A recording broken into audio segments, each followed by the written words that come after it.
De mon point de vue, nous ne sommes pas trop nombreux sur Terre. Cela constitue quelque part une menace. Pour moi, la croissance de la population mondiale est vraiment inquiétante. Il faut qu'on ait des jeunes pour qu'on puisse prendre en charge notre autodéveloppement.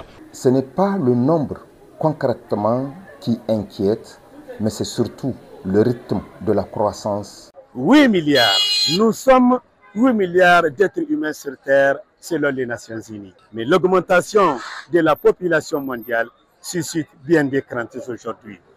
Pour certains théoriciens, la taille de la population humaine serait responsable des crises alimentaires, de la dégradation du sol, des pandémies et autres maux qui menaceraient la survie de l'humanité.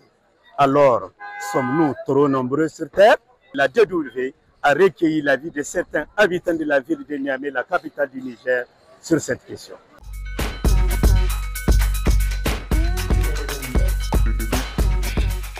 Il est bien vrai qu'aujourd'hui l'humanité compte environ 8 milliards de personnes. Cela constitue quelque part une menace parce que tout simplement quand vous prenez, les hommes sont pratiquement à la solde de la dégradation de la nature et cette dégradation de la nature menace notre survie, d'où il y a une inquiétude. Il faut aussi tenir compte des ressources qui sont disponibles, les ressources en eau et également même la terre cultivable.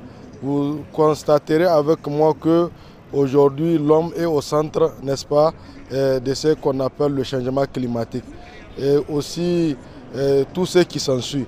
Certains aspects liés par exemple à la mendicité, c'est aussi la résultante de la non prise en charge notamment par les politiques publiques pour que, n'est-ce pas, les jeunes et aussi les personnes vulnérables puissent se retrouver dans une situation confortable, être à l'abri de la misère. De mon point de vue, nous ne sommes pas trop nombreux sur Terre. Prenons peut-être l'exemple du Niger.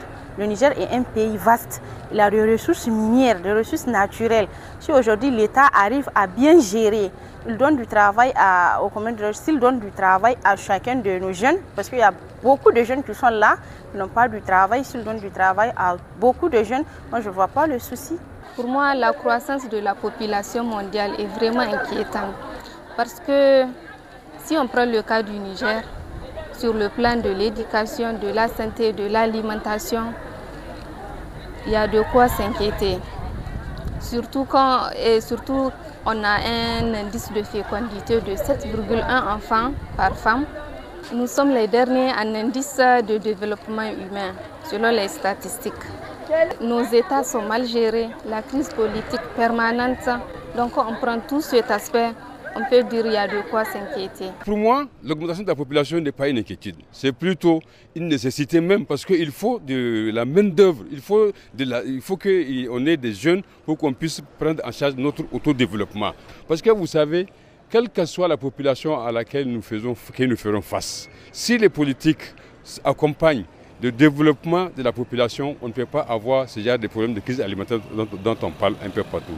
Ce qu'il faut accentuer, ce qu'il faut dire, rappeler aux dirigeants du monde entier, c'est d'accompagner l'agriculture, la moderniser, mettre des moyens qu'il faut, parce que les surfaces cultivables, on en dispose. Seulement au Niger, on peut mettre en valeur l'espace cultivable qu'on a, on peut nourrir le monde entier. Donc ce n'est pas l'espace qui manque, mais c'est les politiques agricoles qui font défaut.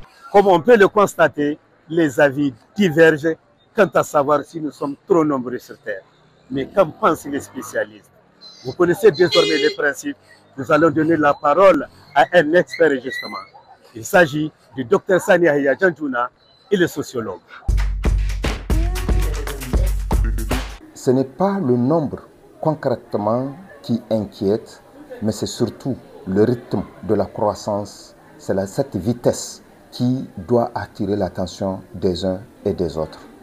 Le rythme inquiète dans une certaine mesure, étant entendu que les gens ne font pas en sorte que la population dont ils disposent soit une population qualitative conformément à leurs ressources qui sont disponibles.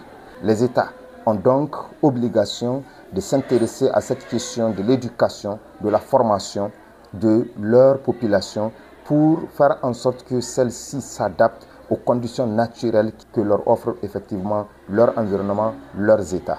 Certains comprennent le risque que nous courons en détruisant les ressources naturelles, d'autres ne le comprennent pas.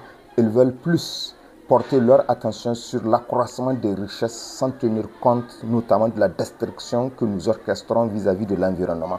Le nombre en soi est difficile à contrôler. Si un pays le contrôle, d'autres ne le contrôleront pas.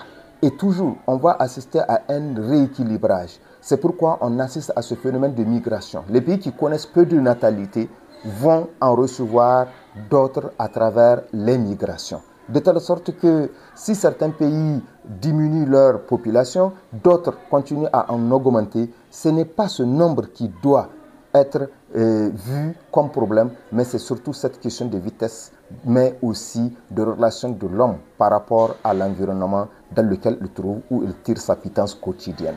C'est ici que s'achève la controverse. Il a été question de savoir si nous sommes trop nombreux sur Terre, s'il y a un lien entre l'augmentation de la population mondiale et les ressources disponibles. Si vous avez aimé cette vidéo, n'hésitez pas à la liker, la commenter et surtout la partager.